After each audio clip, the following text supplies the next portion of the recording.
tribes started being taken, okay? So there was a large majority of Yoruba people who were part of the trades at the end of the slave trade. So that is why a lot of us are from that heritage, is because a lot of the foundational last minute folks on these last traveling slave ships were from the Yoruba tribe. And that's why a lot of them ended up in the United States and why we are who we are. So that's an important takeaway from the Ifa traditions, is that Ifa traveled across the ocean towards the very end of the transatlantic slave trade. And that is why a lot of them were able to make changes along the way, why we have Santeria, why we have Candomblé, why we have Voodoo, all of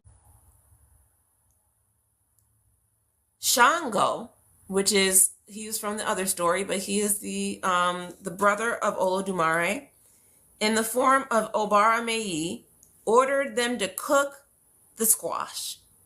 And inside the squash were riches that Olofin had bestowed on the kings of the council. So within the squash were all these riches.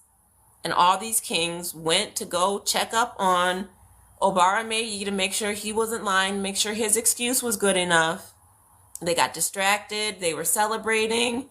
They left their squash. And guess what? All the gifts were in the squash. So Omara was the one who walked away with all of the spoils. And I think what's really important about that story is the concept of prioritizing your spiritual health, or what we call spiritual hygiene. And so, nope, they never knew the riches were in there. Nope, they sure didn't. It wasn't until he opened them up to feed them to his family, because they didn't have enough food for the family. After everybody came, ate, drank, and said bye, they left him with the tab, okay? They said, thanks, we came to check up on you because we thought you were a liar and we're happy for you, but we're going to eat all your food and leave you here. So that is the story.